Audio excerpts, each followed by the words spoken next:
Welcome aboard to Ironside Sheets. Today we're going to be talking about Avoiding Alpha by Aileen Erin. Well, isn't this one just a little bit interesting? Avoiding Alpha struck me not only because I've had a fascination with vampires and werewolves ever since my father took me to see Van Helsing in 2004 while it was still in theaters, and the imagery nearly scared me BM-less. I wanted to see it again about a month later after it left theaters, but from then on, the concept of vampires, werewolves, either going to war or facing problems in their own little worlds has captured my attention. And then you add a little bit of, well, you'd add a lot of well done drama, and you get the Alpha Girls series. I loved Avoiding Alpha, and you may as well. Spoilers ahead, you have been warned. Book 2 in the series picks up right where Becoming Alpha left off. Now, instead of a problem directly affecting Tessa, Meredith is on the chopping block and fading fast. Where Tessa has only recently found out she was a bruja, a witch, which before she was a werewolf, she now must deal with that side of her identity at an unprecedented rate. Meredith was cursed by the leader of the coven that Tessa was supposed to lead before Dash and Bitter. Meredith's inner wolf is fighting the curse, straining to break free, but is ripping apart Meredith's body in the process. Tessa has grown up a little since the last book. If nothing else, she understands that there is a limit to what she can avoid when it comes down to what she is capable of. She embraces the alpha side of herself as well as the bruja side, culminating in a force to be reckoned with. Yet, she still can't embrace the wolf in her until it is forced out of her. Then again, Tessa is the representation of the reluctant teenager who has a great deal of responsibility thrust upon them. Adrian is developed a little more in this story. He is given more personality and a love for his brutal ancestry. However, he is still limited as a character because the book focuses mostly on Tessa and Meredith. Meredith is still Tessa's limit breaker.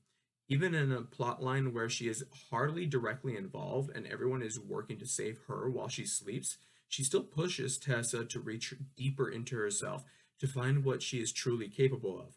She is the friend that many of us wish we had, and for those of us who have a Meredith in our lives, we know we would do anything for them. Luciana is as evil can be, and she is not above underhandedly messing with her opponents to get control of the situation.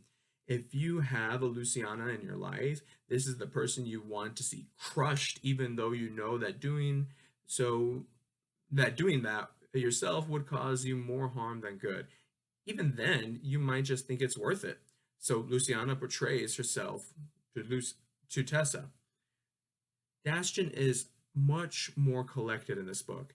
Even when Tessa drives him up the wall with her shenanigans, he is calmer. He feels whole because he found Tessa.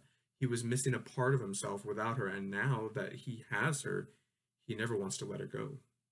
Avoiding Alpha, though it is the second book in the series, can stand alone. It explains enough of the previous backstory that a reader could pick it up, then read the first one. Though it is better to go in order. Is because of this, like Becoming Alpha is a great book to get a teenager or even a young adult into reading. The book takes on themes of avoiding a true nature. Although Tessa's wolf can was thrust upon her and was not something she was born with, she learned to embrace it and its power. On the other hand, her bruja side is something that she was born with and never knew enough about to get a handle on. Nevertheless, she takes on that side too. To embrace one's ability and resulting responsibilities is an incredible experience that few have thrust upon them. Rather, it is something that many must work up to. At first, most are presented with little to nothing that are given more as time progresses until the period of getting is over and the time of earning begins. Tessa does not see the phase where she starts with little and is given more over the course of time. Rather, she is born with a lot. She has wealthy parents, a loving family, a mother who understands the abilities she was born with and are willing to work with or around them for her benefit, and a brother who loves her. However, because all that she was given, she finds herself in many situations where she doesn't want any more. Rather, she wants to be left alone. To be left alone to live one's life is a sweet dream to some, Tessa included. But there's responsibility weighing on everyone's shoulders. In Avoiding Alpha, Tessa realizes this with her ability to help her suffering friend, and a small amount of this realization comes from her resulting anguish from helping Meredith and what one of her superiors does to combat it. To get through this review, I listened to I'm Dangerous by The Everlove. No sponsorship, no collaboration, just a good tune to do your work to. Thanks for reading. Well, thanks for listening. And if you want to see more of what I've done, either on social media, I'm on Instagram. That is my main platform. I do have a bit of a Pinterest. I don't post a lot to it, but if there is want for a Pinterest, a proper Pinterest, I will start posting more. I do have a Facebook group. It's not linked below. You can probably find it under Ironside Sheets with this same logo.